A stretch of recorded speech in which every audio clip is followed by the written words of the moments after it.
Imagine standing before a firing squad. The sun is cold, the air is still, and you know this is your final moment. The soldiers lift their rifles, and just as they prepare to fire, a last-minute pardon arrives. You live, but in that instant, you have already faced death. You have already felt the unbearable weight of your own mortality. This wasn't just some abstract idea for Fyodor Dostoevsky, it was his reality. In 1849, after being arrested for participating in a political discussion group, Dostoevsky was sentenced to death by firing squad. The sentence was commuted at the last possible second, and instead, he was sent to a Siberian labor camp for 4 years. But the trauma of facing imminent death would shape his entire worldview, one obsessed with the fragility of life, the certainty of suffering, and the search for meaning in the face of despair. This is the story of a man who didn't just write about life's greatest struggles, he lived them. And out of that struggle came some of the most profound explorations of the human condition ever put to paper. Dostoevsky's novels, like Crime and Punishment and The Brothers Karamazov, dive into guilt, redemption, free will, and the darkest corners of human psychology. But his work remains timeless because the questions he asked are the same questions we still wrestle with today. So what made Dostoevsky's understanding of life so powerful? And why do his ideas remain more relevant than ever? Let's find out. To understand Dostoevsky's philosophy, you have to start with his life, because his life and his ideas are inseparable. Born in 1821 in Moscow, Fyodor Mikhailovich Dostoevsky grew up in a household that was both religious and rigid. His father, a military doctor, was known for his harshness and volatility, qualities that Dostoevsky would later reflect in his complex, morally ambiguous characters. But young Fyodor also inherited his mother's deep spirituality and sensitivity. These early influences planted the seeds of the themes that would define his writing: faith, suffering, and the search for salvation. But it wasn't just his family life that shaped him, it was the world around him. 19th century Russia was a nation on the brink of transformation, with growing tensions between Western liberalism and traditional Orthodox values.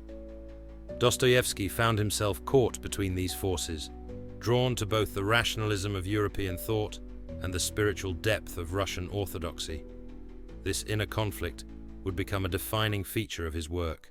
His early career was promising.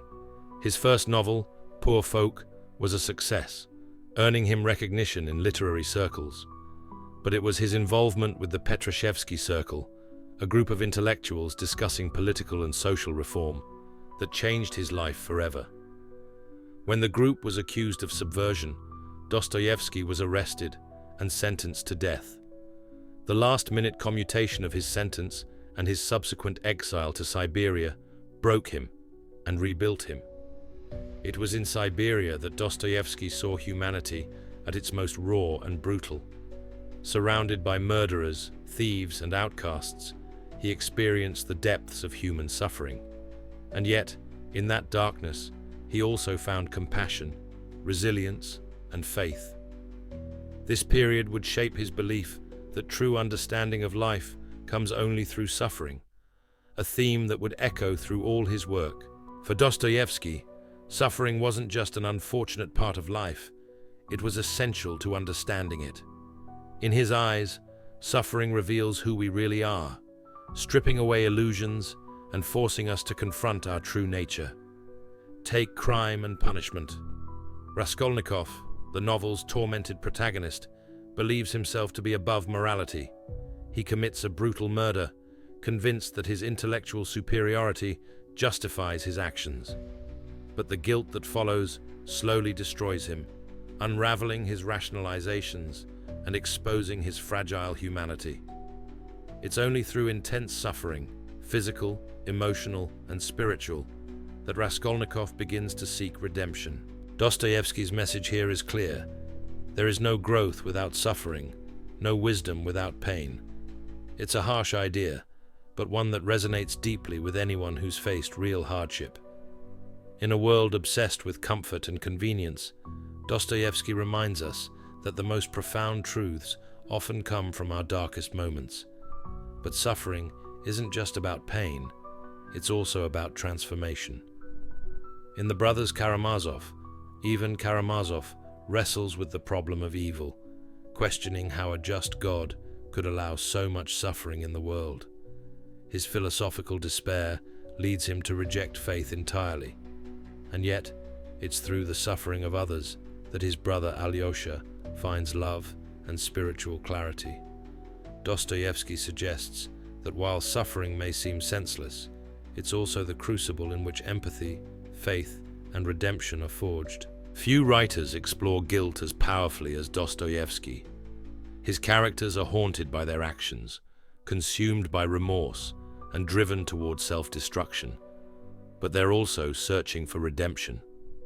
In Crime and Punishment, Raskolnikov's guilt manifests as paranoia and physical illness, reflecting Dostoevsky's belief that moral transgressions leave deep psychological scars. It's only when Raskolnikov confesses and accepts his punishment that he begins to find peace. This idea that redemption requires both confession and atonement is central to Dostoevsky's understanding of human nature. But confession isn't just about admitting wrongdoing. It's about confronting the truth of who you are. In Notes from Underground, the unnamed narrator's self-loathing and isolation stem from his refusal to face his own flaws. His bitterness and alienation are a form of spiritual punishment, showing how denial of guilt leads to deeper suffering. For Dostoevsky, redemption isn't about erasing guilt, it's about transforming it. By acknowledging our sins and striving for goodness, we move closer to grace. It's a vision of morality rooted in humility and self-awareness, one that remains profoundly relevant in a world often quick to judge, but slow to forgive. Dostoevsky was obsessed with the question of free will. Are we truly free, or are our actions determined by forces beyond our control? Society, biology, fate? And if we are free, what responsibilities come with that freedom? In The Brothers Karamazov, these questions play out through the contrasting philosophies of the Karamazov brothers. Ivan's intellectualism leads him to reject free will, arguing that without God, everything is permissible. Dmitri's impulsiveness suggests a freedom without responsibility, driven by desire rather than conscience. Alyosha, the spiritual brother, represents a freedom rooted in faith and love, a vision of responsibility not imposed from without, but chosen from within. Dostoevsky's exploration of free will is deeply psychological. He understood that our choices often arise from conflicting desires, unconscious drives, and moral dilemmas.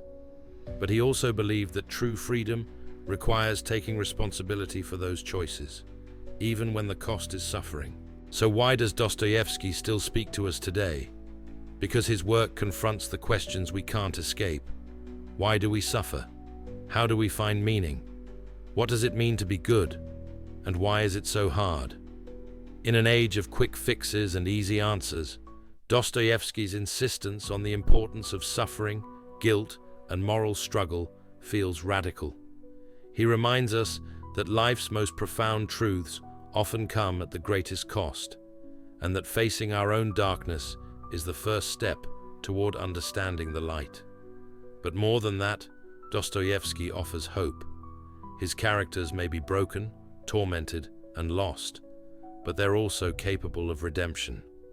Through faith, love, and the courage to confront their own flaws, they find moments of grace, and in their stories, we see our own. Dostoevsky didn't just understand life, he understood us. And that's why, nearly 150 years after his death, his voice still matters. Thanks for watching.